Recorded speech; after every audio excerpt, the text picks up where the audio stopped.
I'm sorry about the title, but I thought it was apt. There are a lot of party poopers out there. A very simple task it has become to ruin someone else's interest or honest fun in something, to naysay and expose our naive beliefs. This is the role of a cynic. They're snarky and sour and go, "Huh." But if we want to formalize this definition of our negativity of a cynic, it would turn out to be really fucking hard. Let me show you how. To define a cynic, let's take two enlightened guys, Rousseau and Voltaire. Rousseau was a literal cynic. He self-proclaimed as one and was ashamed of himself for it. He followed the textbook definition of a cynic, a person who believes that people are motivated purely by self-interest. Cool. With the caveat that society makes people that way. Just go with it for now, that the literal cynic just thinks that when given the option, everyone is going to choose the cheaper or faster or easier choice. Okay, so to take an excerpt that shows this literal cynical behavior of Rousseau, Rousseau was all like, in his book Emile, he was all like, under existing conditions, a man left to himself from birth would be the most disfigured of all. Prejudice, authority, necessity, example, all the social conditions in which we find ourselves submerged would stifle nature in him and put nothing in its place. If we look at this quote, Rousseau's negativity here is what I would consider to be philosophical. It's about a universal truth. Well, more specifically, it's a belief in a universal truth, a belief making him a cynic, a belief that all people are self-interested and corrupted by society in this way. But notice that it's not directed at anything in particular. It's just a generally defeated viewpoint. It's making a claim about the world, and an abstract one at that. So Rousseau, as our literal cynic, is also being very philosophical and abstract. So what about this Voltaire character? Well, he said, Rousseau's Emile is a poor trash which consists of nothing but a confused appeal to the fancies of the mob. This quote is also negative, but rings off a little differently. Voltaire is much closer to the negativity that we started with, which I would call the connotation of a cynic. This is the cynicism we know and hate. Voltaire's negativity is personal, it's provocative, it's reactionary, it screams, I'm better than you, I know more than you, you are ignorant, and I exposed you. While Rousseau's point of view had general negativity, Voltaire's is distinctly personal. His role is to be a realist that snaps his victims back to reality. Voltaire is not just being critical, but as a doubting Thomas who ruins the sunshine, he believes he saves people from their own ignorance. What a nice guy. Rousseau and Voltaire are complete opposites, and yet they both exist under the banner of cynicism, which may be confusing. The question then of how to properly capture the full essence of a cynic is a hard one to answer. So we better get cracking. That's right. The reason why the word has so much flavor to it is because it was redefined over and over again throughout all of Western history. Each step of the way brought a new nuance and complexity to the word that still exists in its modern mutated form. The story of how cynicism transforms, in particular, I think, even shows whole historical movements in action. And at worst, maybe you just pick up some fun facts to tell your friends. Okay, so we start at the beginning of Western history. Hey, let's call it 404 BC, huh? We're in ancient Greece, we're in Athens, and the birthplace of cynicism. It began as a philosophy championed by the original, greatest of all time, asshole. This was Diogenes. Diogenes of Sinope was a homeless man who wandered the streets of Athens, spreading his philosophy to all who could hear it.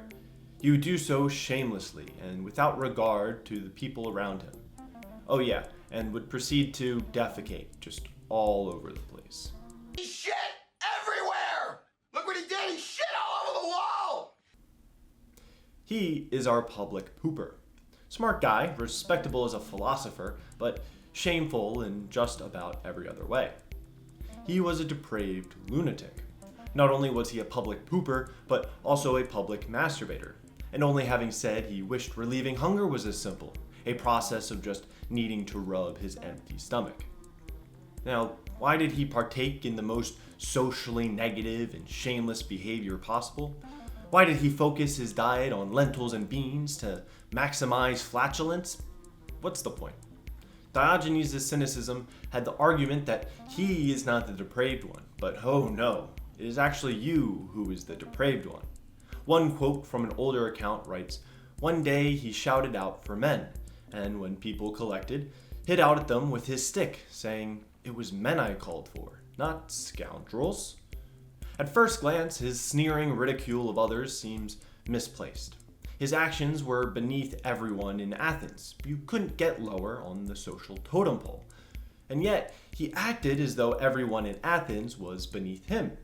His acts of social negativity were then meant to save people from their own ignorance, much like our Voltaire did as a treatment for Rousseau, and much like a teacher who scolds their students, they punish mistakes so their victims may better learn from them. This was probably the method behind the madness. By provoking others with his lethal weapons of humor and wit, as well as his more obvious provocations, he sought to draw out the poison of society into the open air. Everything he did publicized the human condition. He demonstrated that, quote, "people as a rule are ashamed for the wrong reasons, like bodily functions, while they remain unmoved by their irrational and ugly practices of greed, cruelty, vanity, prejudice, and blindness." He laughed at the way society attempted to ascend to a higher order or feel important when they were completely blind to the inescapable reality of how messy they actually are. It is often people politically inclined or liberally educated that can believe their shit doesn't stink or they are capable of finding some universal truth about the world. Diogenes exposed these false ideals not like a sane person by making an argument, but by using his entire life as a vehicle to fling his so-called virtue into the horrified eyes and stained noses of his peers. He conducted an assault on civility, his entire life being a commentary to belittle society. Diogenes thought he was an indie film. He showed graphic content and a gruesome reality. He ambitiously tried to make everyone uncomfortable, so that there would be many a talk about the art he smeared on the bathroom wall. A beautiful display of humanity, or something. Obviously, he had a cruel lack of seriousness in his own life, and held the highest contempt for those who cared so much about money and status. Here's the philosophy part, : instead of participating in society, he opted to live a life of virtue, : a life in accordance with nature. What that meant to a cynic is simple living. He didn't need these human fabrications and fiat. Just eat the shit on the ground and be free from the chains of society. To pursue a virtuous life in accordance with nature is very philosophical and sophisticated though. Way too serious for Diogenes. Diogenes didn't seem too concerned with explaining himself or articulating what ought to be, and expressed cynicism purely through his behaviors. This philosophy part looked more like a biography of his life than a set of rules to live by. It was then difficult to determine what is a cynic beyond just knowing that Diogenes was one. It was consequently left to reinterpretation in lieu of a proper definition. This half-baked lifestyle philosophy became diluted over time, giving us the weird mutt word that cynicism now means. But this is not where the story ends. It's just when the ideology began to change. Diogenes was not the only fellow who fancied a little cynicism in his life. After all, negativity is some kind of special draw to our interest. And we got an entire Western's history worth of time to go through. Hooray. The first shift happens when cynicism is passed to Diogenes' most notable successor, Crates of Thebes. Crates came from a wealthy family, but upon meeting Diogenes, was said to have given up his immense wealth entirely, to become one with the streets, gleefully taking on a life of shameful homelessness and possessing nothing but a cynic's signature robe and staff, while relying on the charity of others to survive. He took a hefty share of Diogenes' cynical interest in a, quote, dissatisfied poverty, which strives to get back to the ground of the absolutely indispensable. He embarked on a life of virtue as intended by nature, a life consisting of only the bare necessities. This natural life turned out again, just like Diogenes, to be very shameless. It did not resemble the life of a civilized human man person, but more like a dog. Crates' dog-like embarkation was different from Diogenes, though, because Crates was not a hater. Diogenes, as we well remember, was the snarling, wild hunting dog who bit at everyone who did not feed him, and was more animal than companion. Whereas Crates took on more of a jovial and socialized watchdog, who seemed to have more compassion towards people and was benign in his interactions with others. Crates was universally liked by the people he met and was always welcomed with open arms. His role of cynic, then, did not possess the same shove-it-in-your-face attitude that was signature to Diogenes. His lifestyle avoided the exposure of evil and focused more on the presentation of the good. This notion of exposing others will come back to cynicism in due time, but for now, the diluted cynicism of Crates is a practiced lifestyle which reveals the vice of extravagance simply by humbly existing without its necessity. Crates mostly acted as an arbiter between people, settling their disputes, giving advice, and providing some education to those who couldn't afford it. While Diogenes worked to deface the social order, Crates clearly behaved in service to his society while not actively perpetuating its problems. So far, through Diogenes and Crates, the cynical sneer has been dropped, but the philosophy as an impoverished lifestyle to follow virtue has been maintained. Whether or not that means berating others like Diogenes or to simply present just the bare necessities of life like Crates is up to you. Cynicism, so far, because this is when the ideology began to change.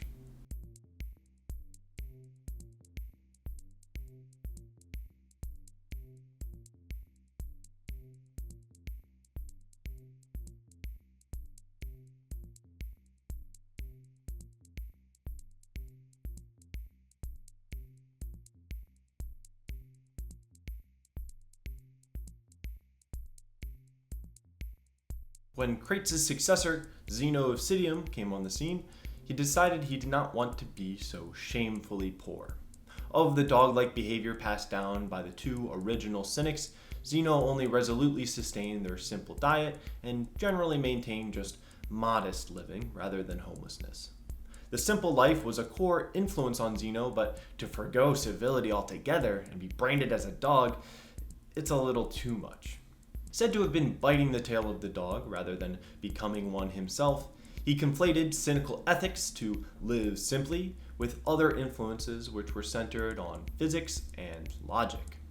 Possibly taken from Megarian influences, Zeno set out to show the necessity of a natural virtue using reason and theory.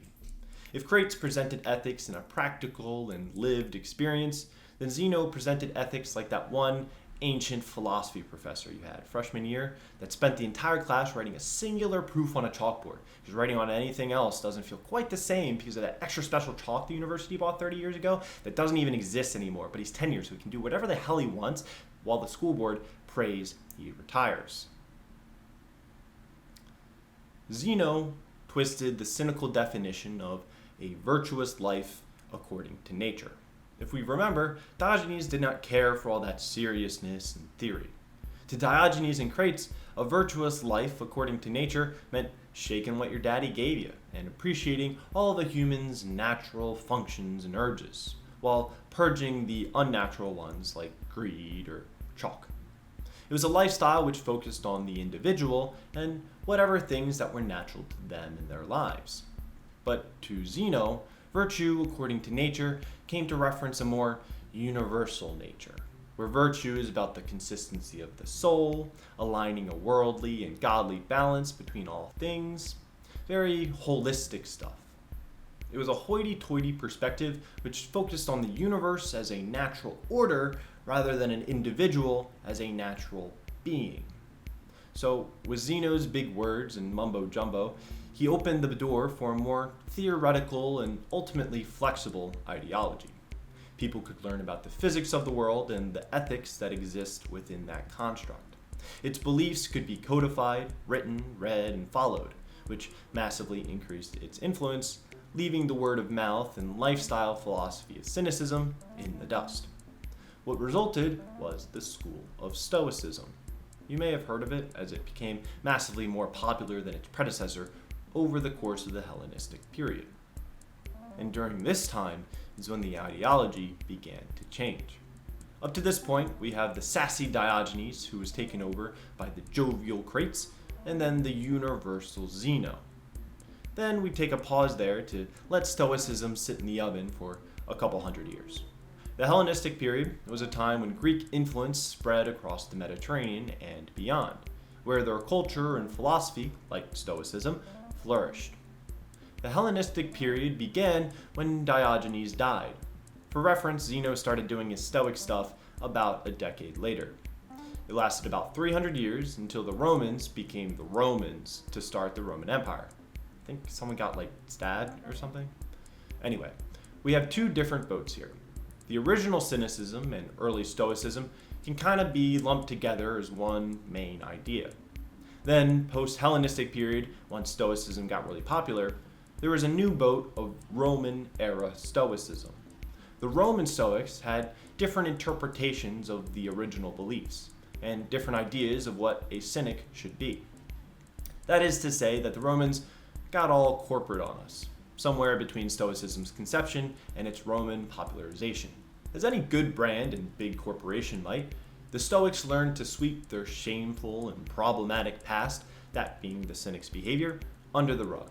They said, oh no, Cynics? No, they didn't hurt civility and order. No, they just showed us the light. Roman Stoics wanted to believe that the cynical lifestyle consisted only of an acute awareness of society's problems. None of the fucked up shit they did. They picked and chose what aspects of the Cynics they would recognize. The Cynic conception was originally, I think, a pretty complex mix of benevolent intentions and malevolent implementations. But then the Roman Stoics reduced them to just full-blown saints. They were the heroes, they are our founding fathers, they are the messengers of God. This new conception, of course, had no shortage of gravitas. There was a strong need for Stoics to have a respectable heritage and reputation. Beyond just the shamelessness, the Roman Stoics effectively lopped off the cynical importance of what's called asceticism. Asceticism is essentially just to practice self-denial of certain pleasures or indulgences. Lots of Eastern religions and philosophies are known for their asceticism, with Buddha's extreme fasting and search for enlightenment being the most common example, as well as some Christian sects which devoted themselves to their community in solidarity with the poor, friars being the typical example of Catholic asceticism. Cynical asceticism then held a focus of a denial of all societal pleasures, like a prestigious job or being generally respected. Roman Stoicism didn't care about denying any of that stuff. All they wanted was just one of the benefits of cynical asceticism. This benefit they focused on was outlined by Crates when he said, "Your life will be one adapted to meet the situation, with no cravings for what you do not possess, and undisturbed by the vicissitudes of chance." Our Stoic nerds out there will immediately recognize this rings true as the core doctrine of Stoicism, to be undisturbed by the vicissitudes of chance. Stoics want to separate things by what they can and can't control, and to not sweat the stuff out of their power, like chance.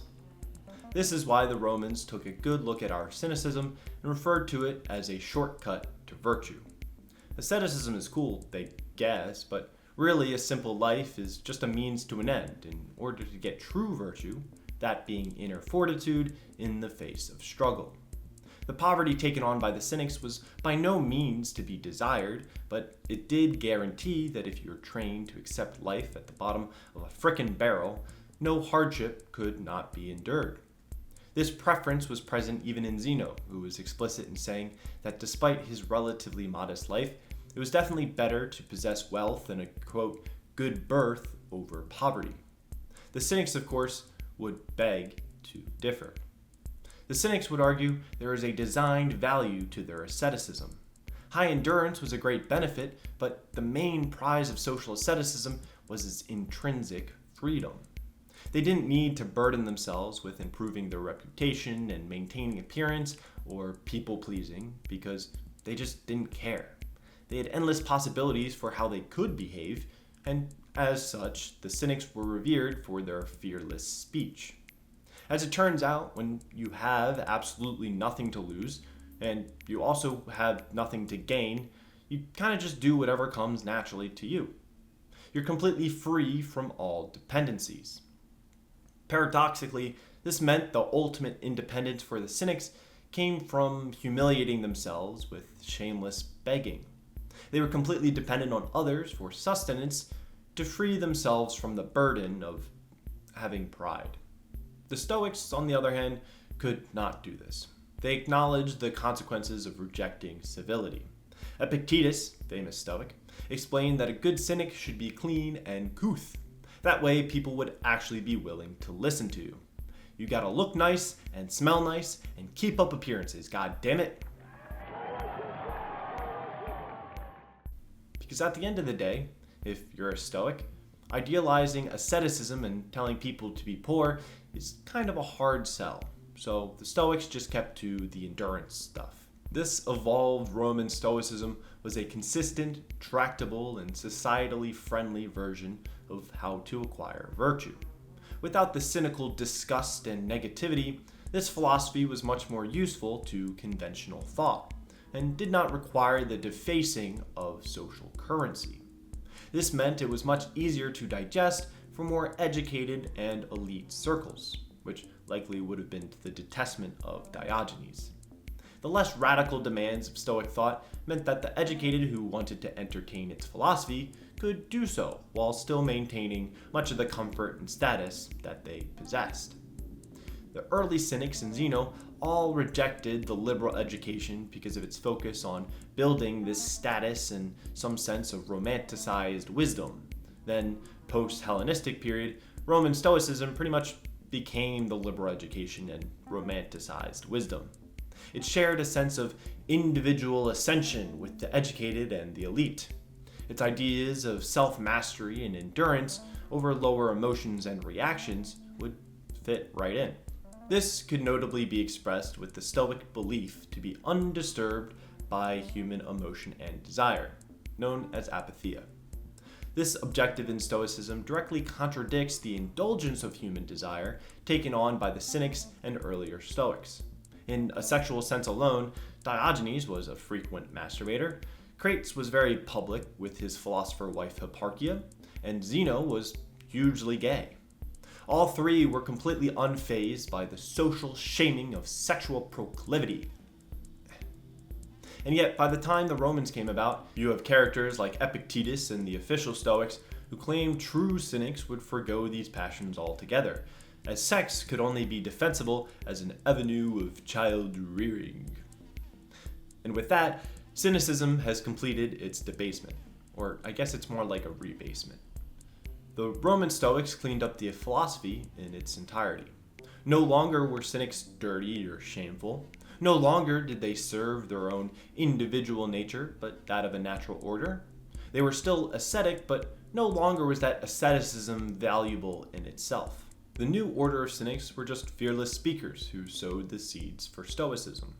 It was now an aesthetic, God-servicing life pursuit, taken up by the most honorable and worthy individuals.